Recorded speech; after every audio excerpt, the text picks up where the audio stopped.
morning and welcome to Rising. We've got a great show for you today. How are you doing, Jessica? I'm doing well. I heard it's like a special day for some reason, Robby.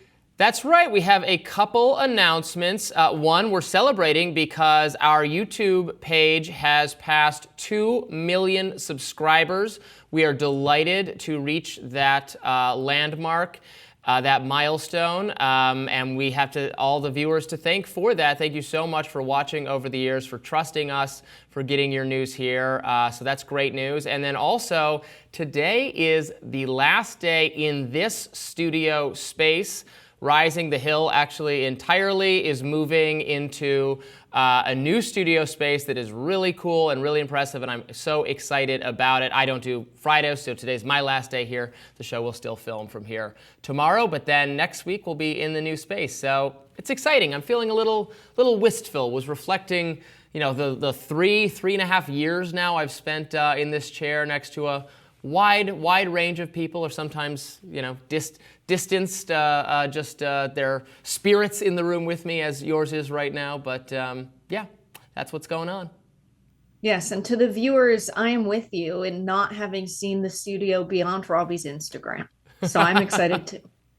Well, we can't wait to show it to you. All right, let's get to our story. Today, we're talking about the race between Trump and Kamala Harris entering a fierce stage. Each candidate has an intense schedule of events and are hitting the swing states hard.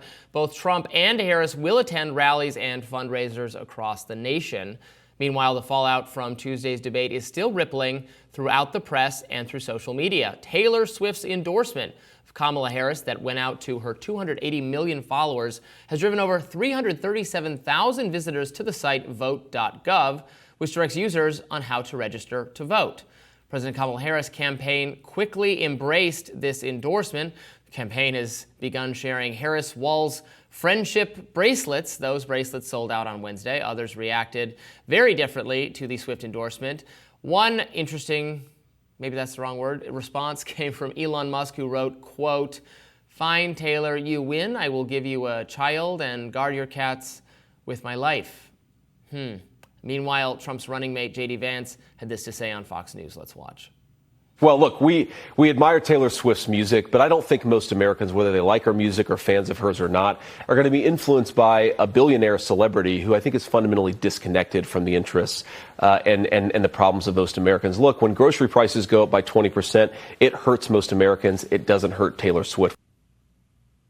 Swift's boyfriend, Kansas City Chiefs star Travis Kelce, and his brother Jason Kelce seemingly defended Swift on their podcast. The two poked fun of Elon Musk's Cybertruck and said the car, quote, short circuits going through car washes. And for those who don't keep up with Taylor Swift's every move, Swift's endorsement for Harris came after she was seen with Brittany Mahomes on Sunday. Brittany Mahomes, the wife of Kansas City Chiefs quarterback Patrick Mahomes, has shown support for former President Donald Trump. Some of Taylor Swift's fans were outraged to see Swift hanging out with a Trump supporter. Reporters yesterday asked Patrick Mahomes who he would be voting for. Let's watch that. Former President Trump referenced you and your family again today on Fox News in relation to his campaign. I just wonder what your reaction is to seeing that. Yeah, I think I've always said I don't want my place and my platform to be used to endorse a candidate or do whatever. Either way, I think my place is to inform people to get registered to vote. It's to inform people to do their own research and then make their best decision for them and their family. And so I think that's every time I'm on this stage and I get asked these questions, I'm gonna refer back to that because I think that's what makes America so great. WNBA star Caitlin Clark was also asked in a press conference yesterday if she would be endorsing Harris. Clark didn't directly answer that question. She said she would just use her platform to encourage people to do their own research and to register to vote. So the celebrity endorsements are rolling in. I want to talk about what J.D. Vance said about a billionaire celebrity might not being someone who connects with everyday people. That's Donald Trump. Donald Trump's a billionaire celebrity. So that comment from J.D. Vance, I don't think was carefully made, or maybe it was. Maybe that is how he feels about the person at the top of his ticket. But I thought that was an interesting statement coming from someone running with a billionaire celebrity. You know, I think it's interesting if you look closely at the Taylor Swift endorsement statement. She doesn't She doesn't talk about economic policy at all, which is where he went to, how the J.D. Vance argues that prices in the economy will be worse under Kamala Harris, and maybe Taylor Swift doesn't care about that or doesn't understand that. Taylor Swift's endorsement of Kamala was based solely in what she said for social cultural reasons, abortion, things like that. That is the part of the GOP agenda that she finds not something she would want to associate herself with. Not that she necessarily maybe thinks Kamala's plan to fix rising prices is good. It had nothing to do with that. So it's interesting what J.D. Vance and Republicans want to center. Those are issues where they could actually get people on their side if they were, some would argue, a little less dogmatic or right-wing on the social issues. Does that hold them back? But that's neither here nor there. I think Caitlin Clark had it right. Actually, I agree with her saying, who cares about, or celebrities, whatever, everybody vote your conscience. I'm not going to tell you what to do. Just go out, register to vote. I think if more celebrities stuck to that, it would be preferable. I kind of roll my eyes at politics getting involved in every single facet of life. Politics entering our entertainment, entering our sports. Is there any domain where we don't have to have a contentious, heated argument about Kamala or Trump or Biden or Trump? That would be nice. I think some people want little breaks from politics, and pop culture can provide it, but increasingly not. Yeah, I do think Taylor Swift is not voting on issues related to jobs creation, but if she were, she'd likely be voting for a Democrat. I mean, Democrats have added more jobs to the economy since 1989 than Republicans by a significant margin. According to the Bureau of Labor statistics, it's been 51.5 million jobs added. Only about 1 million of those jobs were under Republicans. So this idea that de facto Republicans are better on the economy, Trump's better on the economy because he makes blanket statements like, under me, we're going to make so much money for you, and we're going to make people want to work and make people want to create jobs. Missing the link of how. How are you going to do that? Because the corporate tax cuts haven't worked.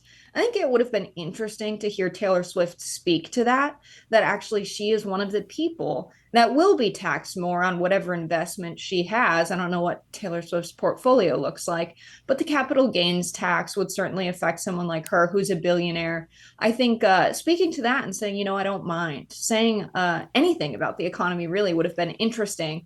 But maybe those aren't the issues she's voting on. She is someone at the end of her tours that has given like $1,000 or $100,000 bonuses to each of the truck drivers that are in this sort of fleet that goes from stadium to stadium.